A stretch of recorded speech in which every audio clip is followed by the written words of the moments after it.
जिसके घर में पितृदोष प्रबल होता है, बहुत प्रबल पितृदोष है, तो उसके घर के जहां पानी का मटका रखा था, पितृदोष मालूम है ना, पितृदोष का लक्षण क्या होता है? 1 रुपए कमाओ, 1.25 रुपए खर्च हो, समझ लेना पितृदोष है। रात्रि को सो गए तुम, बड़े नींद आ गई तुमको, बहुत प्रेम से सो गए, सोने के 1.5 घंटे या 2 घंटे बाद तुम्हारी नींद खुल जाए और कम से कम आधे घंटे तक तुमको भूख लग रही हो, समझ लेना पितृदोष है। सोकर उठने के बाद में जैसे ही 1-2 घंटे की नींद हो गई और अचानक नींद खुल गई और तुम्हें भूख लग रही है, भूख लग रही है, प्यास लग रही है बहुत तेज, अभी सोए हो, 1.5 घंटा ही हुआ, 2 घंटा ही हुआ, भूख लगने लगी, बहुत तेज भूख लग रही है, समझ लेना पितृदोष है। पितृ भूखे हैं, भोजन की याचना कर रहे हैं, भोजन की याचना। सोने के बाद तत्काल नींद खुले 2 घंटे के बाद, भूख लगे, उसका भी एक समय बताया है महाराज ब्रह्मवर्ता पुराण के अंतर्गत कि रात्रि को सोने के बाद में 1 घंटे की नींद हो जाए और उसके बाद में 2 घंटे के अंदर वापिस नींद खुल जाए और भूख लगने लगे तो समझ लो पितृ भूखे हैं, भोजन मांग रहे हैं, अन्न मांग रहे हैं, पितृदोष है।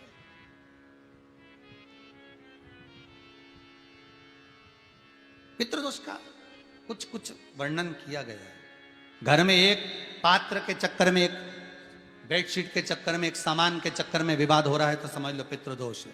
1 रुपया कमाया, 1.25 खर्च हो रहा है, पितृदोष है। घर में एक बीमार, दूसरा फिर बीमार हो गया, तीसरा फिर बीमार हो गया, एक ठीक हुआ, एक बीमार हुआ, पितृदोष है। पितृदोष का भाव, तो उसके लिए करना क्या है? शिव महापुराण की कथा कहती है, सुंदर गणेश जी का चरित्र वर्णन करता है, स्कंद पुराण कहती है, विष्णु पुराण कहती है कि दुर्वा 21 दुर्वा की गांठ बनाकर, 7 गांठ 21 दुर्वा की बनाकर जो अपने पितरों का मटका, मटका मतलब परिंडा, हंडा, जो भी पानी का भरते हो, उसके नजदीक में मात्र एक कटोरी में चावल रखकर उसमें अगर दुर्वा रख देता है तो मात्र 5 या 7 दिन में पितृदोष समाप्त होना प्रारंभ हो जाता है। उसके घर में लक्ष्मी की वृद्धि होने लगती है, सुख शांति अपने आप आने लगती है, उसका क्लेश समाप्त हो जाता है। दुर्वा में वो गुण है जो पितृ भी उसका भाग अमृत तत्व प्राप्त करना चाहता,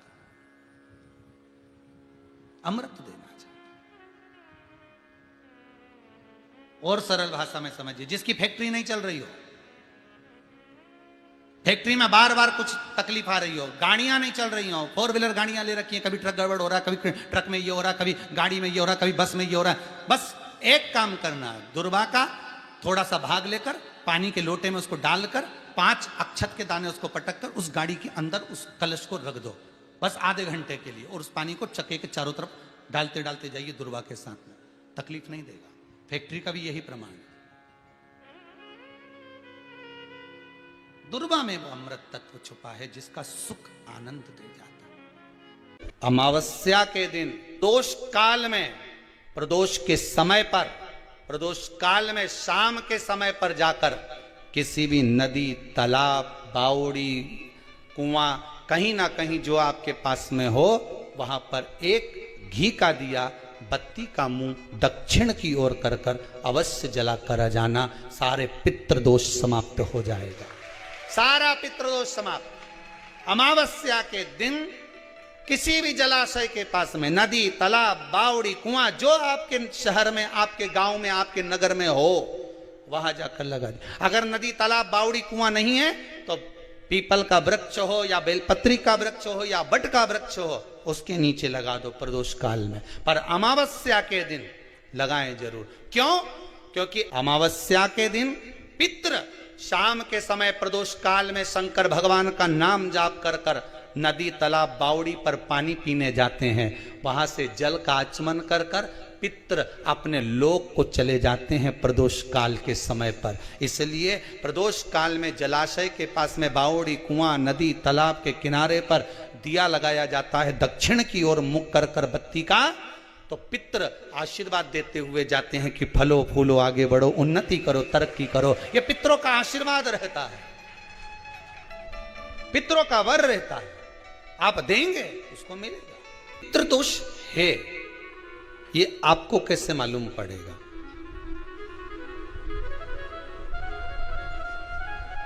पितृ भूखे हैं इसका तो वर्णन हमने पहले कर दिया कि रात्रि को जब आप सोने के बाद में 1-1.5 घंटे बाद अगर आपकी नींद खुल जाए, 1 घंटा 1.5 घंटा आप सो लिए, उसके बाद जो नींद खुली तो 1-1.5 घंटे तक अगर आपको नींद नहीं आ रही है, रात्रि को सोने के बाद में 1 घंटे बाद जब उठे तो आपको प्यास लग गई, भूख लगने लगी, प्यास लगने लगी कि मेरे को पानी पीना पड़ेगा, घबराहट हो रही, पानी पीना पड़ेगा। 1-1.5 घंटे सोने के बाद अचानक नींद खुले और आपको प्यास लगे, समझ लेना आपके पितृ भूखे हैं और प्यासे हैं, भूखे और प्यासे हैं, उनको जल की जरूरत है। किसी भी नदी में, सरोवर में, कुंड में, बावड़ी में, तालाब में, आप तीर्थ में जाकर जब स्नान करते हैं तो स्नान करने के बाद एक काम का नियम बना लो कि अपने हाथ की अंजलि में जल लेकर अपने पूर्वजों को देना है। प्यासे रहते हैं, भाग मांगते हैं, प्राप्त करना। 3 वृक्ष पितरों के तुल्य हैं। पहला पीपल, दूसरा बट वृक्ष, तीसरा बेलपत्र का वृक्ष। ये पितरों के तुल्य हैं। अगर आपको रात्रि में नींद नहीं आ रही है, ऐसा लगता है कि रात्रि को 1 घंटा 1.5 घंटा सोने के बाद कुछ गलत गलत विचार आने लगते हैं, नींद सुबह 3 बजे तक 4 बजे तक नहीं आती, 4 बजे के बाद फिर नींद आती है, तो एक प्रैक्टिकल जरूर कर कर देखना। एक प्रैक्टिकल करने में क्या जाता है, प्रयास करने में क्या कुछ जाता है क्या? प्रैक्टिकल कर कर देखना कि कहीं सियोर वाला महाराज झूठ तो नहीं बोल रहा है, तो प्रैक्टिकल करने में कुछ नहीं जाए। 1 लोटा पानी लो, उसमें थोड़ा सा कच्चा दूध डाल लीजिए, श्राद्ध पक्ष चल रहा है, बेलपत्री का पेड़ या पीपल का पेड़ या बट का पेड़, इन पेड़ के नीचे ले जाकर उस दूध को दोपहर में सुबह 10 बजे से लेकर 12 बजे के बीच में ले जाकर चढ़ा दीजिए। रात्रि को फिर ना आपको प्यास लगेगी, ना भूख लगेगी, नींद एक बार लगी तो सुबह ही खुलेगी। प्रैक्टिकल करने में क्या जाता है? पानी डालने में तुम्हारा कुछ जाएगा? अरे बोलो तो सही, प्रैक्टिकल करने में क्या जाता है? कुछ भी नहीं बिगड़ेगा। ये तो बस जल डालोगे तुम्हारा ही कुछ अच्छा हो सकता है, बाबा की कृपा। 3 वृक्ष पितरों के तुल्य हैं। पहला जम के बोलिए पीपल, दूसरा बट वृक्ष, तीसरा बेलपत्री का वृक्ष। 3 पीपल के वृक्ष में 52,000 ब्राह्मण एक साथ निवास करते हैं, इसलिए पितृतुल्य है। बट वृक्ष ब्रह्मा जी के मस्तक से बना, इसलिए पितृतुल्य है। और बेलपत्री का वृक्ष माता पार्वती जी के अश्रु से बना। जब आंसू गिरे थे माता जगत जननी जगदम्बा पार्वती के, उस समय पर पितृलोक में हलचल उत्पन्न हो गई थी। हमारी नातिन की आंख में आंसू कैसे आ गए? मैनावती की पुत्री है,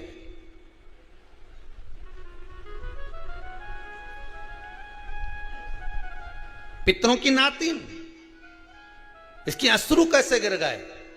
पार्वती जी ने कहा ये आंसू नहीं, मेरा पुण्य भाग प्रकट करती हूं बेलपत्री के रूप में। तो पितरों ने वर दिया था कि ये बेलपत्री का वृक्ष हमारा आशीर्वाद है, इसके नीचे अगर कोई दीप लगाता है, शिव को स्पर्श कर चढ़ाता है, उसके पितरों की शांति होगी। हम स्वयं उसको आशीर्वाद देने के लिए पधारेंगे। बेलपत्र का वृक्ष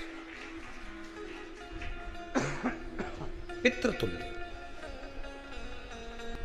तो रात्रि को अगर भूख लग रही है, प्यास लग रही है, तो पितृदोष। दूसरा पितृदोष का लक्षण बताया, घर में कोई शुभ कार्य ना हो, वंश की वृद्धि ना हो।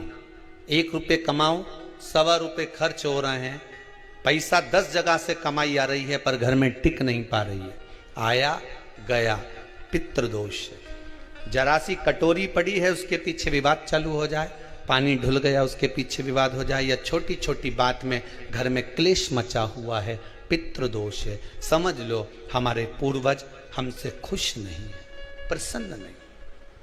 अमावस्या के दिन सारे पितृदोष समाप्त हो जाएगा, सारा पितृदोष समाप्त। जिनके यहाँ पितृ जिनके यहाँ पितृदोष होता है, काल सर्प दोष होता है, वास्तु दोष होता है, उनको ज्यादा कुछ नहीं करना होना।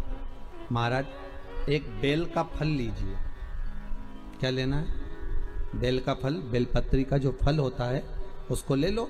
उसके अंदर का जो गुर्दा होता है, अंदर का जो भाग होता है, उसको निकाल लीजिए और उस बेल के फल में आटा सेक कर उसमें शक्कर मिलाकर उसको उसके अंदर भर लीजिए। अमावस्या के दिन सुबह 10 बजे से पहले उस बेल फल में जिसमें तुमने पंजेरी भरी है, आटा सेक कर भरा है शक्कर के साथ में, उसको अपने घर में घुमाने के बाद में जिसको काल सर्प दोष बताया है, पितृदोष बताया है या वास्तु दोष का स्मरण बताया है, घर में सब दूर घुमाकर अपने परिवार का हाथ का स्पर्श कराकर पीपल के पेड़ के नीचे तक खड्डा खोदकर उस बेलपत्र के उस फल को दाब दीजिए। उस फल को उसमें दबा दीजिए। महाराज केवल एक अमावस्या करना रहता है, पितरों के दोष से मुक्ति मिलती है और हमारे घर के कार्य सफल होना प्रारंभ हो जाते हैं। कार्य की सफलता होती है, कार्य में सफलता प्राप्त होने लगती है।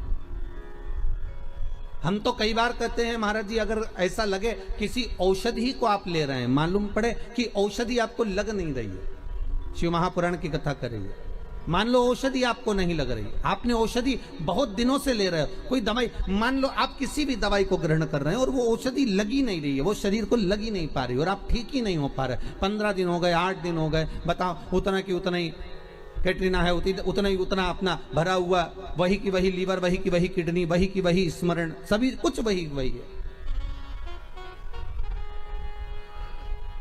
उतने की उतना ही, बीपी भी